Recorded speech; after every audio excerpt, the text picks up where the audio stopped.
Kevin, just saw you walking somewhat contemplatively, I guess is the word, to the locker room at halftime. Just what were you thinking then, and what was the message you delivered to the team that kind of sparked that second half run? No, I mean, we talked as a staff this morning. We kind of knew,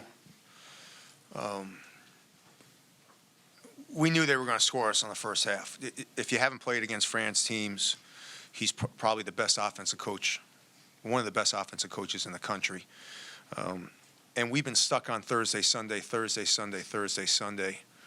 And we've traveled every Thursday. So we were gassed. I mean, I looked at, we practiced a little bit yesterday, but, we didn't get back from Nebraska until 5 a.m. So Friday was a wash, and then yesterday was kind of BS. So really, I just told them at halftime, like, guys, we're only down 4. We should be down 20. And I said, let's just get in our press, get in the zone, try to mix them up a little bit. And I actually felt really good, the fact that we were only down 4.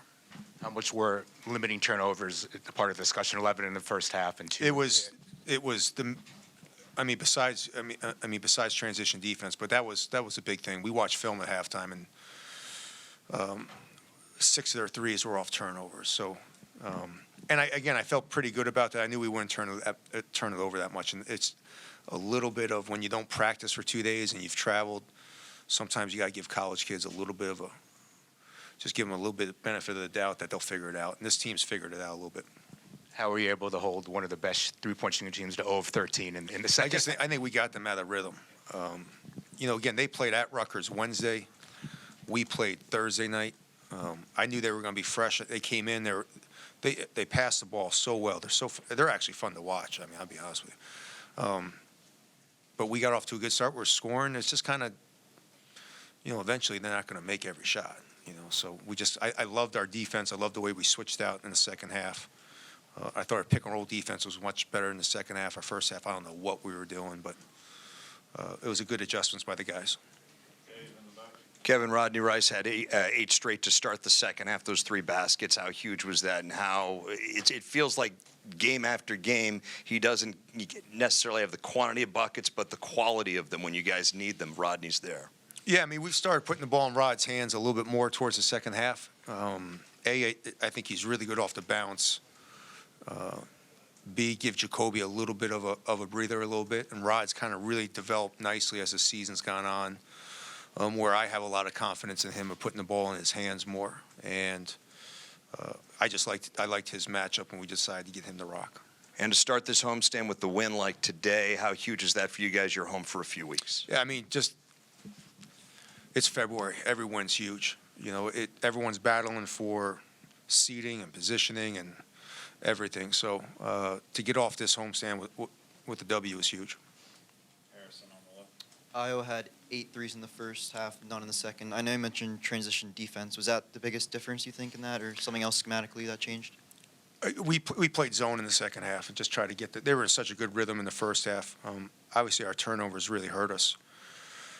But I thought the zone got them standing a little bit and just not moving as well as they were moving in the first half. And Jacoby, 26-7, one of his best statistical performances of the season. Was there anything that you saw with his matchup that you think you liked, or no? He's Jacoby's one of the best guards in this league, and I think ever since the Washington game, for the most part, he's starting to really figure out when to push it and when not to, and he's playing at a high level. Hey, Coach. Selton's passing was on display today, season high 5 assists. Do you feel like his shooting kind of opened things up for him, and do you think that maybe that could be something that you guys look forward to? No, I want Selton shooting the basketball every time. He's shooting almost. I mean, what today is probably almost up to 50% in league play. If he shot it every time, I would be happy. If he never dribbled again, I'd be the happiest guy in the world.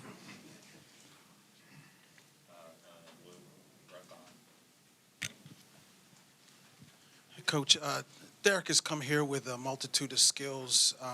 This far into the league play and the season, where do you think the game has slowed down the most for him? Where you have seen the most improvement? He's just gotten used to the physicality. I think that's the biggest thing. In high school, he's going he's going up against guys that look like me. Then you come into this league and you go through it.